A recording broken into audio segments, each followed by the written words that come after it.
ગુજરાતમાં ફેબ્રુઆરી મહિનામાં ગરમીનો અનુભવ. અમદાવાદમાં તાપમાન 35.4 ડિગ્રી નોંધાયું. 5 દિવસમાં અમદાવાદનું તાપમાન 5 ડિગ્રી વધ્યું છે. વડોદરામાં તાપમાન 36.2 ડિગ્રી, તો સુરતમાં 36.0 ડિગ્રી તાપમાન, રાજકોટમાં 35.5 ડિગ્રી, 9 શહેરોમાં તાપમાનનો પારો 34 ડિગ્રીને પાર. ગાંધીનગરમાં આજે 13 દેશના શિક્ષણ પ્રધાનો અને વર્લ્ડ બેંકની ટીમ વિદ્યા સમીક્ષા કેન્દ્રની મુલાકાતે. India summit on education knowledge exchange કાર્યક્રમ અંતર્ગત મુલાકાત. વિદ્યા સમીક્ષા કેન્દ્રમાં શાળા શિક્ષણના તમામ 500 કરોડ ડેટા સેટનું એકત્રીકરણ. વિદ્યાર્થીઓના ધોરણ અનુરૂપ અભ્યાસનું પરિણામ સુધારવાનો પ્રયાસ.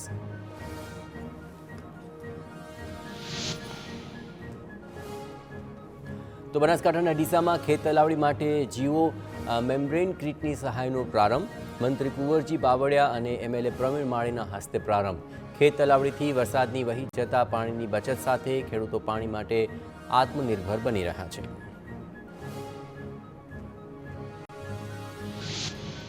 સુરતમાં વીરનગર દક્ષિણ ગુજરાત યુનિવર્સિટીને જંગી ગ્રાન્ટ મળી. ઇન્ફ્રાસ્ટ્રક્ચર ડેવલપમેન્ટ સહિતના ફેરફાર માટે 100 કરોડની જંગી ગ્રાન્ટ. અહીં પીએમ ઉષા યોજના હેઠળ ગ્રાન્ટ છે. આજે વડાપ્રધાન યોજનાનું લોન્ચ કરશે. વડોદરાના ભરથાણા ટોલનાકા પાસે ટેમ્પામાં લઈ જવાતો 1 કરોડનો વિદેશી દારૂ ઝડપાયો. જિલ્લા એલસીબીએ વાહનોના ચેકિંગ દરમિયાન દારૂને ઝડપી પાડ્યો. વિદેશી દારૂની 1999 પેટીઓ સાથે 2 ઈસમો ઝડપાયા. વડોદરામાં આધેડ પરિણીત મહિલા સાથે સામૂહિક દુષ્કર્મનો કેસ. આરોપી શકીલ પઠાણ અને ચમનખાન પઠાણની ધરપકડ. આરોપીઓ 1.5 દિવસના રિમાન્ડ પર.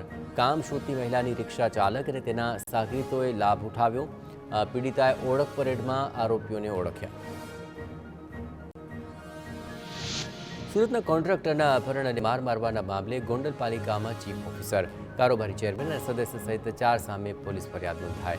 હાઈકોર્ટના આદેશ બાદ પોલીસ ફરિયાદ નોંધાઈ. 3 માસ પૂર્વે બનેલા બનાવ બાબતે આખરે પોલીસ ફરિયાદ નોંધાઈ. સાબરકાંઠાના પ્રાંતિજમાં આજે 15 આરોપીઓને કોર્ટમાં રજૂ કરાશે. અગાઉ 2 જૂથ વચ્ચેની અથડામણમાં 17 સહિત 30ના ટોળા સામે ફરિયાદ નોંધાઈ હતી. પ્રાંતિજ પોલીસે અત્યાર સુધી 15 આરોપીઓને ઝડપી પાડ્યા. રાજકોટમાં લૂંટ અને હત્યાનો ભેદ ઉકેલાયો. નવા કોર્ટ બિલ્ડિંગ પાછળ શિવસાગર પાર્કમાં થયેલી મહિલાની હત્યાનો ભેદ ઉકેલાયો. કૌટુંબિક ભત્રીજાએ જ કાકીની હત્યા કરી. પ્રેમિકાને રૂપિયાની જરૂર હોવાથી ભત્રીજાએ લૂંટ ચલાવી કાકીને મોતને ઘાટ ઉતારી.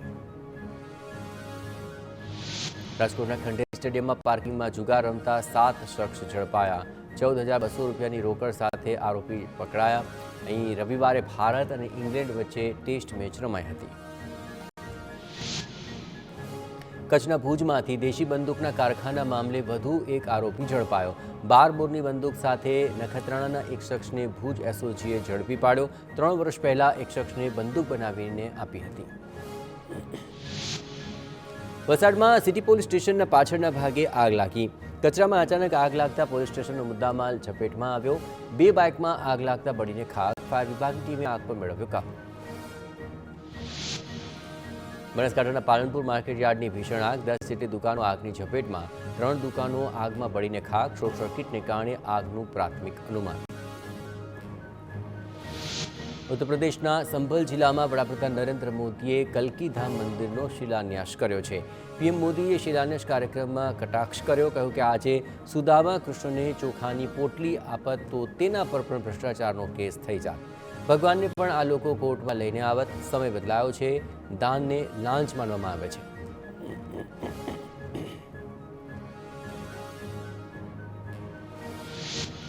આજે છત્રપતિ શિવાજી મહારાજની 394મી જન્મ જયંતિ છે.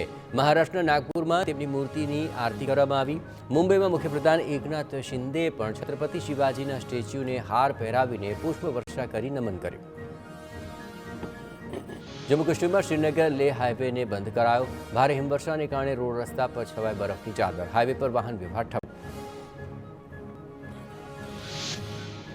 જમ્મુ કાશ્મીરમાં ફરી હિમવર્ષાની શરૂઆત. અહીંના બાંદીપુર વિસ્તારમાંથી હિમવર્ષાના દ્રશ્યો સામે આવ્યા.